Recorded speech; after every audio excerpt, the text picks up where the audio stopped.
Hello guys, आज हम करेंगे इंटीग्रेशन का एक क्वेश्चन। हमें क्वेश्चन में क्या गिवन है, कैलकुलेट द वर्क डन। हमें वर्क डन को कैलकुलेट करना है जो कि done by force to move the body from A to B, A से बी पॉइंट तक ले जाने के लिए जो फोर्स ने वर्क डन किया उसको हमें कैलकुलेट करना है। अब इसके अंदर हमें ए पॉइंट -2 मीटर और बी पॉइंट है हमारा 5 मीटर। हमें यहाँ पे 2 पॉइंट गिवन है, हमारा बी पॉइंट है 5 मीटर और हमें क्वेश्चन गिवन है फोर्स का जो कि है 3x² 2x + 3। इसी से हम क्या करेंगे, जो हमारा वर्क डन है उसको हम डिराइव करेंगे या फिर उसको निकालेंगे।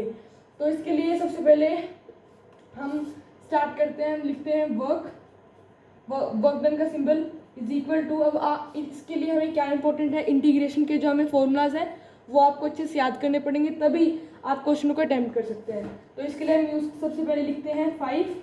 ये इंटीग्रेशन का साइन होता है -2। जो हमें एंड पॉइंट्स, जो हमारा ये वाला एंड पॉइंट है इसको ऊपर लिखेंगे, इधर वाले को -2 को नीचे। अब फोर्स एंड dx। इसके बाद हम क्या करेंगे, work done is equal to force की वैल्यू जो हमें गिवन है इसको हम रख देंगे 3x² + 2x + 3, 3x² + 2x + 3 dx। ये हमें फोर्स की वैल्यू गिवन है।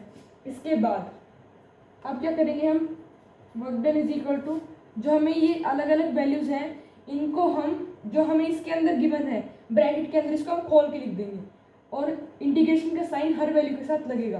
तो इसके लिए 5 - 2 3x² dx + 5 - 2 2x² 2x dx। Next is +5 - 2 that is 3 dx। तो अब हमने क्या किया, सबसे पहले हमने इसके अंदर वर्क डन की वैल्यू हमने ये इसको हमने लिखा। उसके बाद हमने फोर्स की वैल्यू इसके अंदर पुट करी। फोर्स की वैल्यू पुट करने के बाद हमने जो हमें ब्रैकेट के अंदर वैल्यू गिवन थी उसको हमने अलग अलग करके लिखा, जिससे कि हमारी आगे जाके हेल्प होगी। तो जो ऊपर वाला है उसको हम इरेज करते हैं क्योंकि नीचे स्पेस नहीं है अभी। तो हम क्वेश्चन को कर रहे हैं तो हमें पता है कि क्वेश्चन क्या है, एंड पॉइंट्स हमने लिख लिए और फोर्स हमने इसकी वैल्यू डाल ही दी है।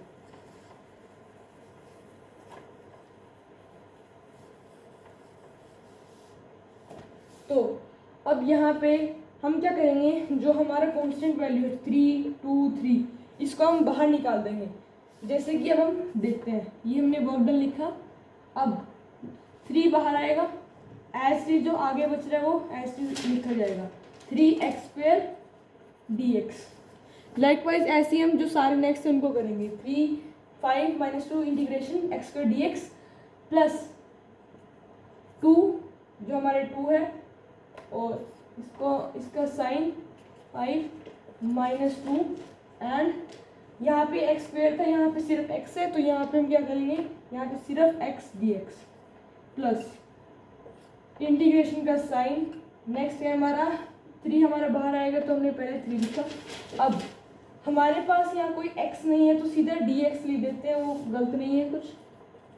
अब हमारा ये वैल्यू हमारी आ गई है किसकी, वर्क डन की। नेक्स्ट स्टेप जो कि है लिमिट्स। अब हम क्या करेंगे, लिमिट्स इनको कहते हैं, ये ब्रैकेट टाइप जो इनको लिमिट्स कहते हैं। अब work done is equal to 3x² + 1/2 + 1 5 - 2। इससे पहले एक हम कंसेप्ट देख लेते हैं जो कि है, आप इसको नोट में भी डाल सकते हैं, ये काफ़ी इंपॉर्टेंट कंसेप्ट है। मान लीजिए हमारे पास यहाँ पे x² है, यहाँ पे x² है लिमिट्स के अंदर, और यहाँ पे x2, यहाँ पे x1। तो इसका क्या करेंगे, इसमें हम क्या करेंगे, अब जो ये x की वैल्यू है उसको हम x2 के अंदर पुट करेंगे, या करेंगे x2 - x2 x1 इसका भी स्क्वायर। मीन्स हम दोनों का स्क्वायर करके जो हमारी अपर वैल्यू उसके अंदर से जो हमारी लोअर वैल्यू इसको क्या करेंगे, माइनस। ये कंसेप्ट इंपॉर्टेंट है, उसी की बेस पर भी वाला कर सकते हैं। तो मैं इसको भी रेज कर देता हूँ। अब नेक्स्ट ये थोड़ा इसको इरेज कर देते हैं, हमारा स्टेप हो चुका है इसको, या फिर थोड़ा ऊपर लिख देते हैं -2 अब हम प्लस का साइन लगाएंगे।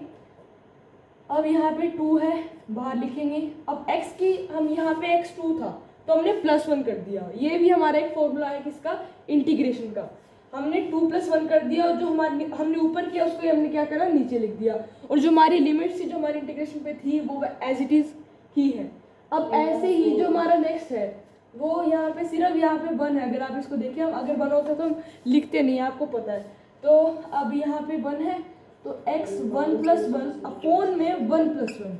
अब यहाँ 2 + 1 था और नीचे भी 2 + 1 लिखा, तो यहाँ पे 1 + 1 है तो यहाँ नीचे भी 1 + 1। लिमिट 5 - 2 + 3। अब यहाँ पे कोई x है ही नहीं और यहाँ पे नॉर्मली अगर हम x लिख देते हैं, यहाँ पे अगर लिखेंगे तो 1 आएगा, लेकिन यहाँ पे कोई x है नहीं तो यहाँ पे सीधा हम क्या करेंगे, नॉर्मली x लिख देंगे dx का, और लिमिट हमें एज इट इज लगानी है। लिमिट्स हमारी इंपॉर्टेंट है, तो इरेज कर लेते हैं आगे। फ्लॉट मीनिंग आगे करते हैं।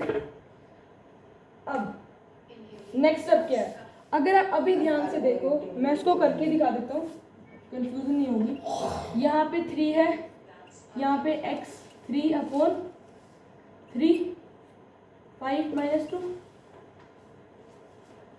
आगे +2, नीचे भी 2 और x की value 2 5 - 2 plus social contents meaning x 5 - 2।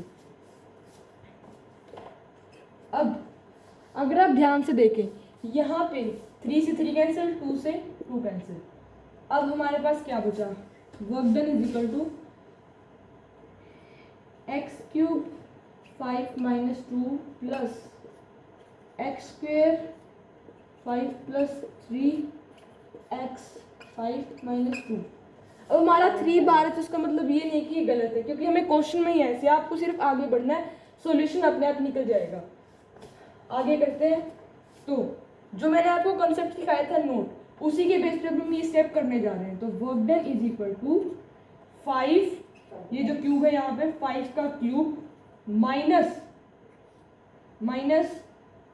-2 का क्यूब, ठीक है, अपर एंड लोअर माइनस कर देंगे। नेक्स्ट अब plus social contents meaning sorry यहाँ पे -2 आना था, तो 5 का स्क्वायर माइनस -2 का स्क्वायर। नेक्स्ट प्लस, नेक्स्ट आता है यहाँ पे, इसके अंदर अगर आप देखें तो ये हमारा 3 तो आएगा, अब सीधा 5 - 2 आएगा। 5 माइनस वेट 5 माइनस -2। अब हमारा क्वेश्चन लगभग निकल गया है, सिर्फ हमें क्या करना है, न्यूमेरिकल वैल्यू सोल्व करनी है। अब न्यूमेरिकल वैल्यू को सोल्व करते हैं।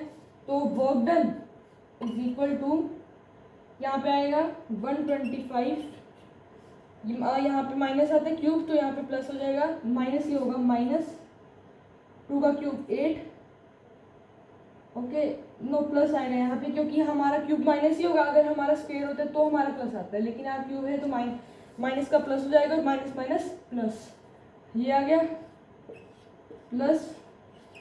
+25। अब यहाँ पे स्क्वायर है तो यहाँ पे माइनस प्लस हो जाएगा, और यहाँ माइनस है तो वो रह जाएगा -4 प्लस 5 माइनस -2, ये होता है 7 3 7 21, 25 - 4 21, ये होता है 133 प्लस 21 प्लस 21, ये हो गया आपका 175 न्यूटन, या फिर ये हो जाएगा 175 जूल। तो ये था हमारा पूरा क्वेश्चन इंटीग्रेशन का। ये टॉपिक काफ़ी इंपॉर्टेंट है 11th क्लास के अंदर, और ये काफ़ी जगह यूज़ भी होता है, तो इसको आप ध्यान से करें। और हमारे लिए यूनिट्स लगाना ज़रूरी है। ऐसी वीडियोज़ के लिए please subscribe and like share comment. Thank you.